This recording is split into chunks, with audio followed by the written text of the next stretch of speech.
So, hello everyone, welcome to the session for adopting Compose in your existing apps. And a little bit about myself. My name is Nav, and I'm from Canada, Montreal.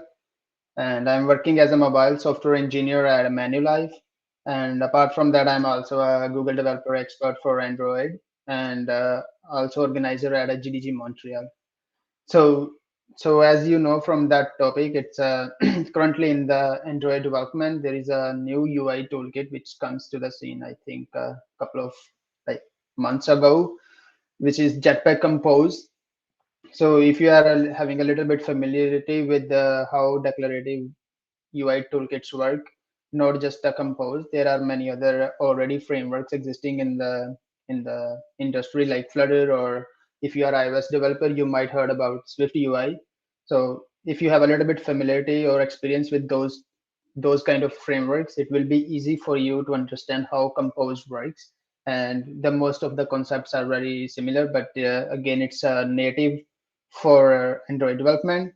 And it's not just for mobile development. You can also develop your web UIs or your desktop UIs, and maybe in future you can also work on your iOS UIs with Jetpack Compose. So today we will see if we have an existing app, like if you are an Android developer, you are writing your all the code base in XML for the layouts, right? Like constraint layouts, relative layouts, that kind of stuff. So today we will see if we want to get started with Jetpack Compose in our apps. So what are the challenges and how we can start with it? So let's deep dive into this. So the first thing is like the basic overview of what is Jetpack Compose. So it's a declarative UI and it's a Kotlin based. So you will write everything in Kotlin. There is no XML at all. And all the code base will be Kotlin, like whether it's a business logic or whether it's a user interface of your application. So everything is in Kotlin. And it supports API 21 or higher. So it basically covers the 95% of the devices in the market, which is like pretty good. And as I earlier told you, like it's a web, desktop, and Android, so you can target whichever you want. And you can also share the same components across the different platforms. And recently at Dev Summit and just before the Android Dev Summit, which happened, I think, earlier this week, they also announced the Jetpack Compose for Wear OS. So you can also use the Jetpack Compose libraries that are specific to the Wear OS. And if you are working on developing applications for watches, you can also use Compose there. So it's basically expanding its area where you can use it. So the main concept here is like how we can integrate it with the existing UIs. Like if we are already using the layouts from like older way, like XML layouts. So the main challenge is like you are not going to like rewrite everything, right? Like we are as a professional developers, we are working on with some companies, or even if we are like independent consultant or contractor, you are working on the existing apps that have like tons of old layouts, and it's not possible to like convert everything, or there is no any such tool exist yet that you can just drag like a take one file and then just right click and convert everything into that Compose. That's not possible yet. So the main challenges here is like how we can start. Like if we want to start Compose, should I wait for the next like a base next app, or should I like is there any possible ways that I can start working on it with it without having a new app? So in there are two possible ways that you can integrate the Jetpack Compose into your existing apps.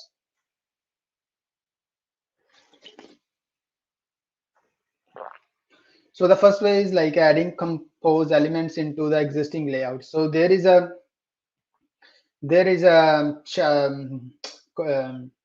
there are some views that are existing in there.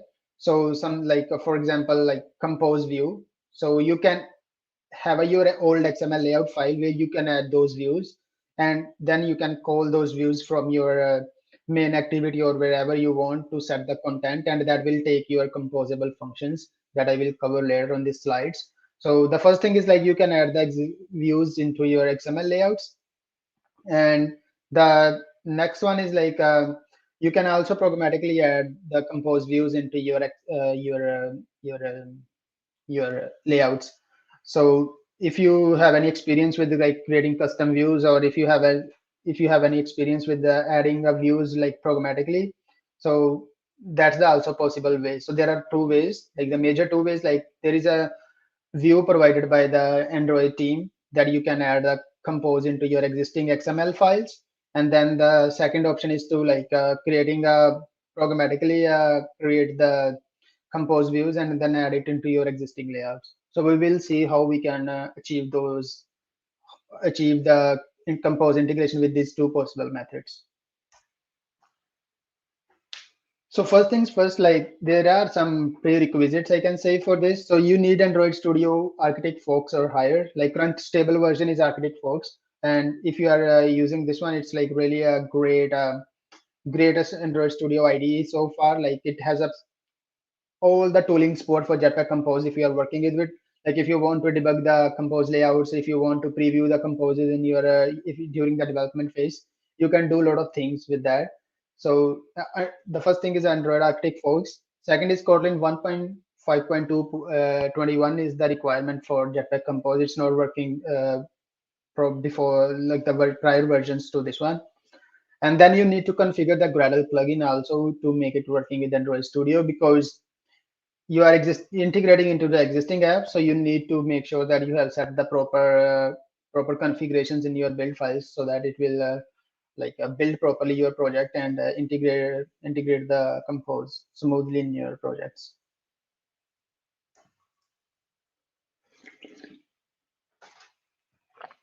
So the next thing is like first step is configuring Gradle. So there are a couple of properties if you see in the code. I will share the slides afterwards. So also there are some references that you can easily follow to start working with it. So first thing is like there is a flag, which is like a Boolean flag that you need to set in your build features, which is called compose. So when you set it to true, that means you are going to at somewhere adding compose into your application. And then you need to set the compose options, which is Kotlin compiler extension version. So this is the stable version of the compose. I think currently it's 1.0.4. I'm not sure. So you can, whenever you want, like you start working with the compose, just make sure that you check the latest version, because it's a kind of early stage of compose, and there are like a lot of new things coming with each version. There are some bug fixes or there are some performance improvements. So I would highly recommend you to check the latest version and then add that to the compose options for compiler extension version. So these are the two main requirements that you need to add into your Gradle files.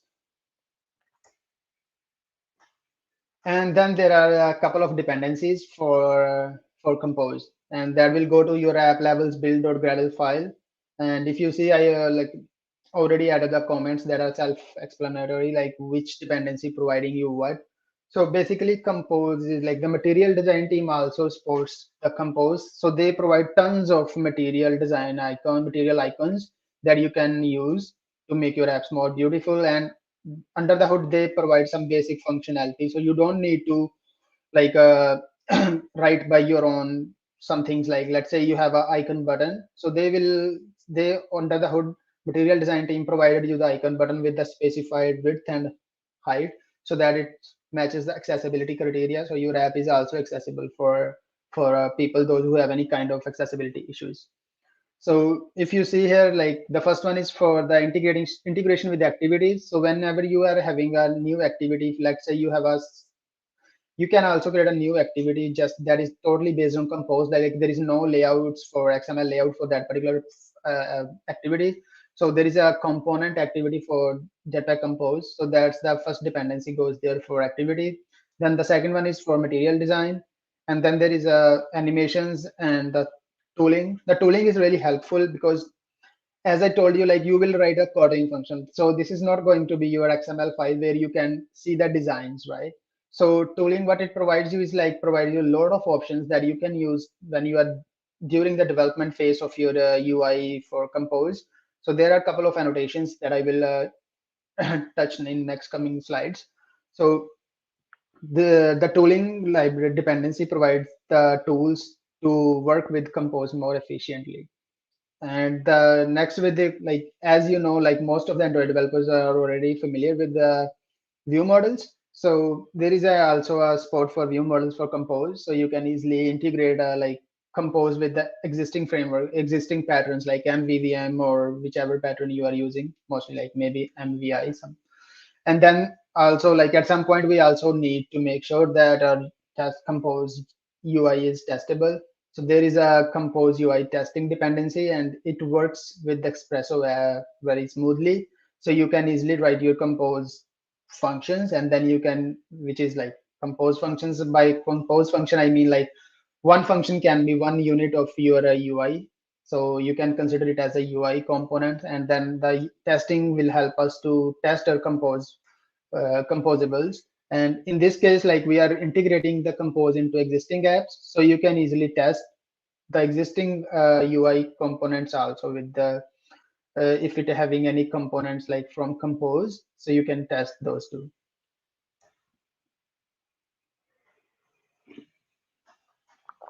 So the next thing is like a view theming, like the theming of your Compose.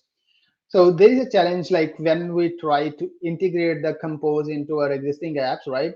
So let's say you have a application which is having its own app compare theme or material design theme. If you are supporting dark theme, I think at some point you are using the material design. But if you are like try to support older versions of your app, like you are using the app compare theme.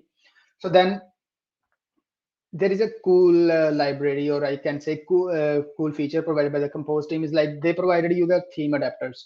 So one is for app compat, and then the second one is for a material design theme. So if you are having material design theme, you will need a first dependency, and then if you are having app compat, you will use the second dependency. So what it does is like it it extracted all the properties from your existing theme, which is like you have defined in your styles, which is XML, right? So it provides you all the properties, and then you can use those to design your UI components in Compose, which is like really cool that you don't need to rewrite again theming for your Compose components. So you can easily use the existing theming from the XML with the help of these two adapters. Like it depends on the which theming you are using currently in your older version of application, which is like XML based UI. So now is the main thing, like how to add a Compose in existing layouts. So if you have a UI written in XML, right?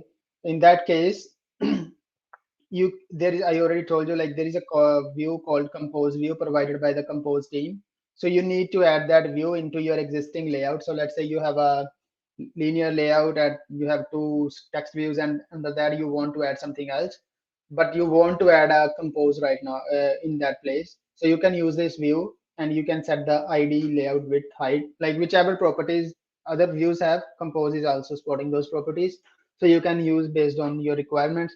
So this is just like if you want to compare it, it's like a frame layout, I can say, or the fragment container, which will be like containing fragments. But in this case, this is Compose view, which is like a container for your Compose, and then you are providing the components, like the UI components for this view, by programmatically writing composable functions in your classes. So this is the first step, like adding Compose view into your XML layout. And the second step here is the like first, if you see the I have dotted the like I have added the border around the Compose code, which is like just to make it more focused. So I find that view by ID here, and if you see find by view ID, it's taking the Compose view because we have added the Compose view in previous slide. And then you provide the ID, which is like greeting here, but it can be anything, it depends on you. So then you call the set content method on that view, and in that you provide the theme. Like in this case, I have named it MDC theme, but it depends on whichever theme you are using. Or even if you are not using any theme, you can just provide the function which is going to be composable in your case. So in this case, I have created the function called greeting, which will be providing the UI for this greeting compose view that I have added in the XML in the previous slide. So in the next slide, we will see what this greeting composable will provide us as in terms of UI components. So this is the composable function. So everything in Compose, like whenever you want to develop any UI component, the main thing is like you need to annotate your function with composable annotation. Once you have added all the dependencies, you can easily add this composable annotation. And once you added that composable annotation, that makes that function as a composable, and the return of that function is basically, you don't need to write the return, but it's basically a like the Kotlin way, like it will type in friends will do the trick for you here, but you can easily define the compose return function, like the return also if you want to. So here I am creating the text field. It will provide me the text if you see the code here. So this text is the built-in composable, which is provided by the Compose framework. So here I provided the text here. I will cover in the next slides what the string resource and all that stuff. And then there is a style property. So you can style your text. In this case, I'm using so if you don't have a theme defined, material design team also provided you the base default theme that you can use to design your applications. So here I'm saying that style this text with the typography with the headline 5. But recently at Android Dev Summit, if you go through that, there is a new material library which is only Compose specific. It's called Material 3. So you can also check that, which is really cool and provides awesome functionality to work with Compose. So I set the style, and then the main property here is the modifier. So if you see in the existing layout in the XML framework, what we do is like we set the height, padding, margin, like there are tons of other properties, right? So if you want to achieve that kind of functionality here, you need to set the, you can achieve that with them using the modifier. So here I'm setting the width to the fill max width. So whatever width Compose view has its constraints, take its width and give it to the text. And then I'm setting the padding. And also again here I'm using the dimension resources that I will cover in the next slide. And then I set the content width to the wrap. So whatever text it takes, make it as a center, horizontally centered into the text view. So there are like, it's not just a one text view having this modifier properties. So if you're working with Compose already, every composable have this modifier, and with this modifier you can do the work with your composables. Like if you want to style it, if you want to position it, if you want to add border or like anything, and then there is a style property to style your composables. Like in this case it's a text, but it can be button, it can be columns, rows, and all that kind of stuff.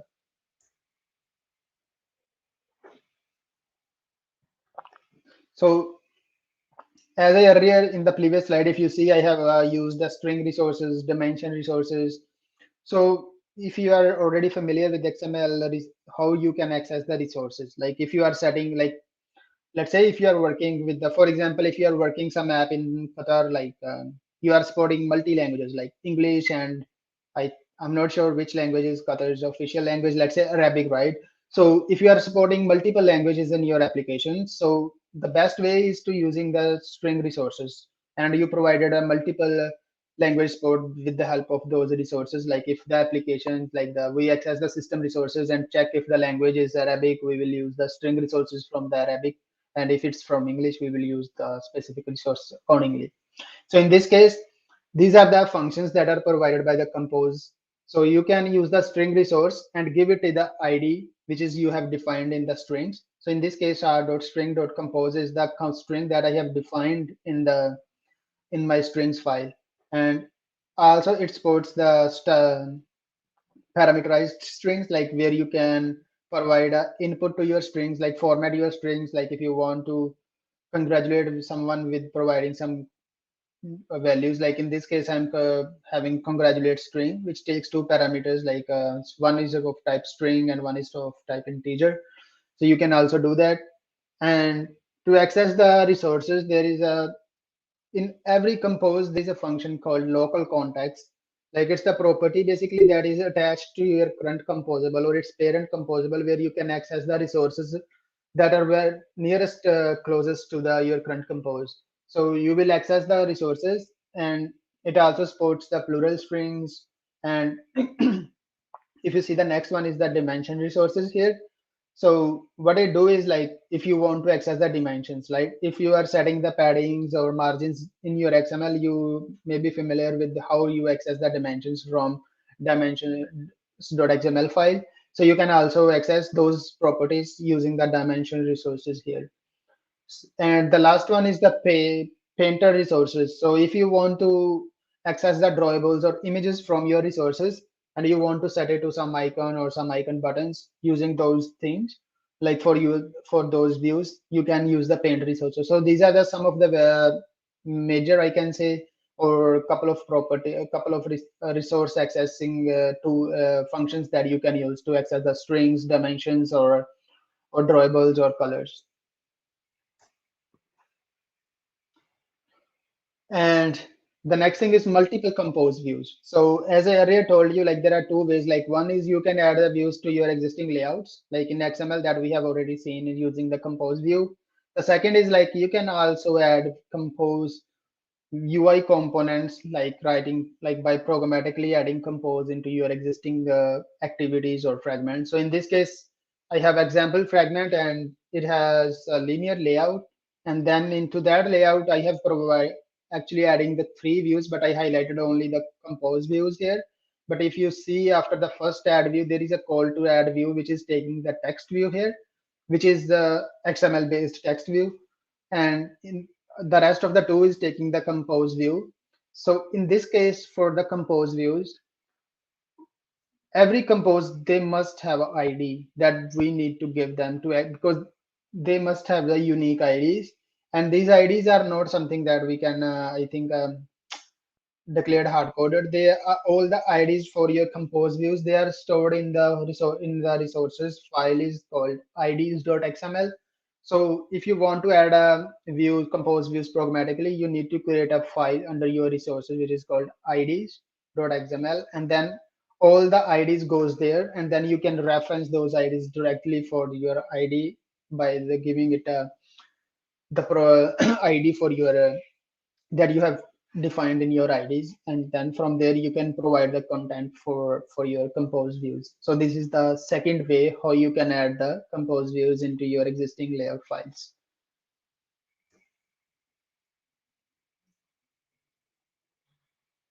But as I told you, it's like a early stage of the compose view. It's not that early, but it's still like very young in the market or in the industry. So there are some views that are not supported by compose, like add view, or if you want to add a map, there is a no existing like the built-in compose views for those. So you can use the Android view composables that I already explained you. Like if you want to create some custom view, you can use the directly use the compose view, and then also you can use it in the layouts. So, and if even then there is another thing is like you can also add your XML layout, like XML views based, like the old views also in your composables. So here, if you see, I have a composable. As I told you, I added the annotation called composable, and then you can add the Android view. If you see, there is it's from the compose. So you can have Android view and then provide the properties. It takes the factory which is responsible for providing the view. So in this case, I'm providing it a custom view, and then you can set up whatever the things you want to add it there. So this is the main way of adding XML views into your compose using the Android view. And then there is a call called update. This is the call whenever there is the state, like the view is inflated or there is any read state updated. So there is a also concept called state hoisting in the compose. I would recommend you to check that to understand how the state management works in compose.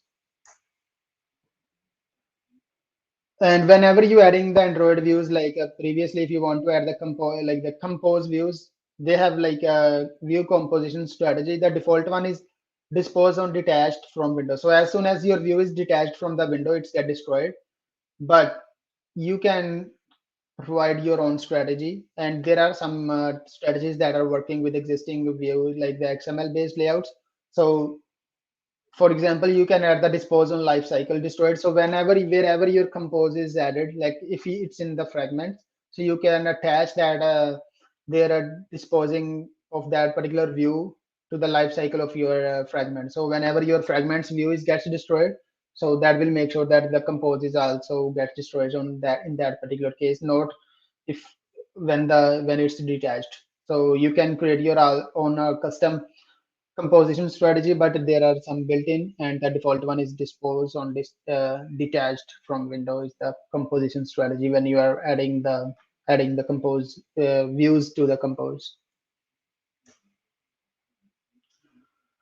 So as I told you, like maybe some of the developers, like Android developers, we are not with doing testing, like we are not familiar or we don't want to do it, like for especially for UI we are like ignoring it, but for compose it's really easy to test the UI components. So if you are familiar with testing, there is activity scenario rule for XML based layouts, but if you are having compose components in your layouts, there is a you need to create the rule for create Android compose rule, and it will provide you the support for testing your compose in your existing layout files. So you can use this rule when you want to test your existing layouts that have the compose. So this is the sample of test. So here I'm getting the compose test rule, and then I'm testing the greeting function that we added previously. And in compose, every for the testing, there is everything you can test with the node based testing. So we will check like if there is any node with the text is there, then just make sure like we are testing here if it's displayed or not. So if you see here, I'm getting the greeting text from the resources, and then I'm making sure that the greeting composable is existing in the screen with that particular text. So there are another functions like on node with the text. In this case, it's a text. Maybe there is a with color or with some other properties that you can test. So, but this is the very basic test that you can write for testing UI components of your composables. There is a one major change is like activity scenario rule is going to be replaced with create Android compose rule, and you are good to go. So these are the couple of the references here that you can start with, and I already added these here. So make sure that you can go from here, and it will be very easy for understand the concept. There is a pathway code labs that you can check on the Google developers documentation, which help you to start with the compose. So that's all for this talk. And thank you very much for attending this session. And if you have any questions, feel free to reach me on Twitter or LinkedIn, wherever you feel comfortable. I will share the links, and also in the slides there are the links. So feel free to reach me there if you have any questions. Thank you for your time.